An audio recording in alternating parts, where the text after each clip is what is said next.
Long ago, the Kingdom of Kavila was rich and peaceful. Its people loved their king, Toby, who was kind and fair. But one day, the king made a mistake that changed everything. He wanted to expand his palace and ordered his men to cut down the sacred trees at the base of Mount Kavi. These trees were gifts from the moon priestess, the guardian of the mountain. Cutting them down angered her. One night, when the moon was full, the moon priestess appeared in the king's dreams. Her eyes glowed like liquid silver, and her skin shimmered with a pale, otherworldly light. Her long, flowing hair seemed to be made of stardust, cascading over her shoulders and blending into the moonlight. She wore a robe of shimmering silver and blue, adorned with crescent moon patterns that seemed to shift and glow. Her voice was like thunder and wind combined, both powerful and graceful. You have disrespected the mountain and the spirits who protect it. For this, you will bear a curse. Every night, when the moon rises, you will turn into a black wolf beast.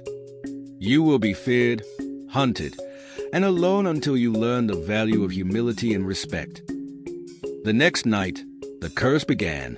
When the moon rose, King Toby's body twisted and changed. His hands became claws, his face grew into a snout, and his roars echoed through the palace, turning into a massive black wolf. His people screamed in fear.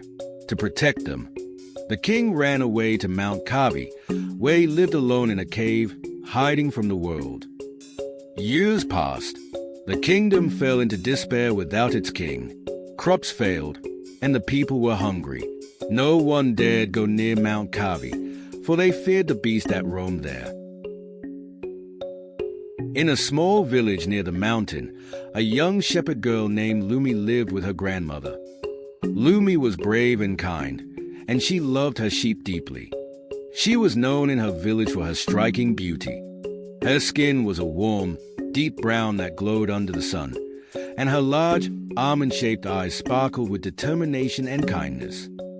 Her hair, thick and coiled, was often tied back with colorful cloth, and she wore simple clothes made of woven fabric. Despite her modest appearance, her confident smile and graceful movements made her unforgettable. One evening, as she led her flock home, she noticed that 2 sheep were missing. She heard their faint bleats coming from the direction of Mount Kavi.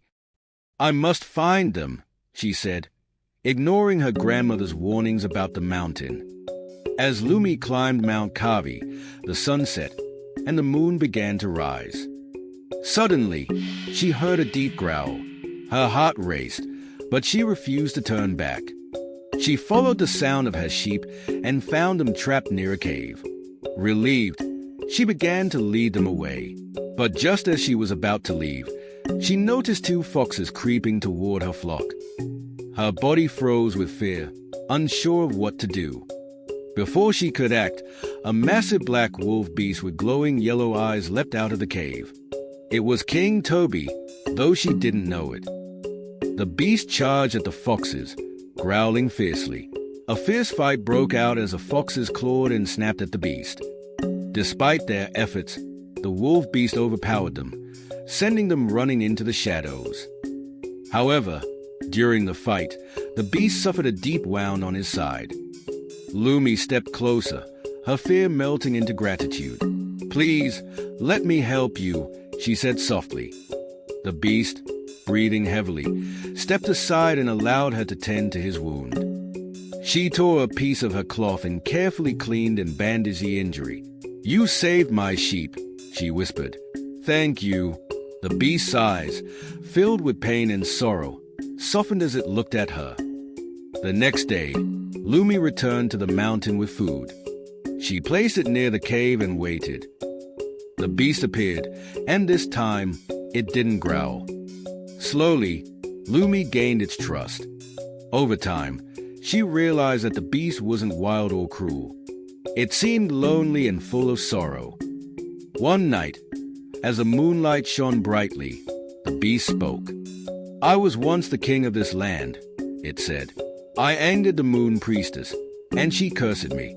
Now, I am trapped in this form. Lummie felt pity for the beast. "Is there a way to break the curse?" she asked. "Yes," the beast said, "but it is dangerous. 3 sacred items must be brought together: the moonflower, the song of the river spirit, and the stone of remorse. They are hidden across the mountain and guarded by powerful creatures." Lummie decided to help. "You saved my sheep. Now, I will save you." Her journey began at the peak of Mount Kavila, where the moonflower bloomed only under a full moon. The climb was steep, and the winds were strong, but Lummie's determination pushed her forward. When she reached the peak, she found a glowing flower surrounded by thorny vines. She carefully plucked it and climbed down. Next, she went to the river at the base of the mountain. The river spirit, a shimmering figure of water, appeared before her. "Why do you seek my song?"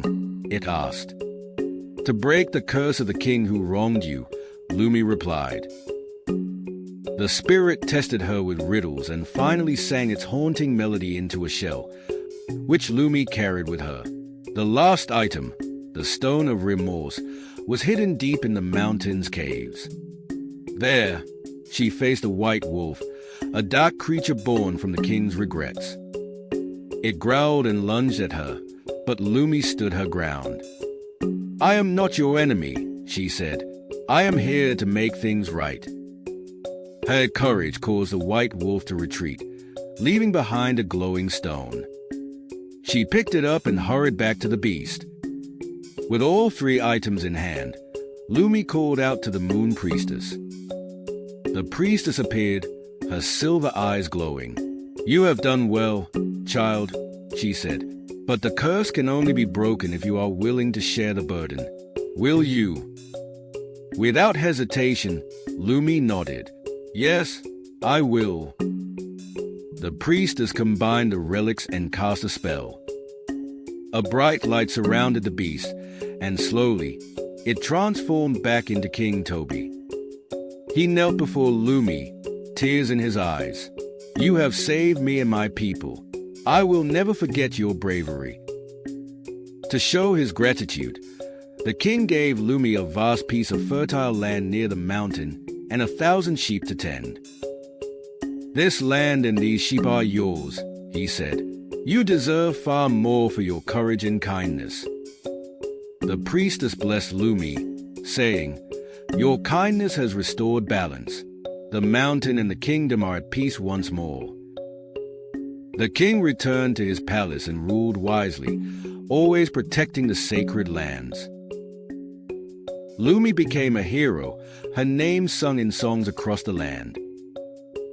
And every full moon, she would visit Mount Kavila, where the moon priestess smiled down upon her from the sky.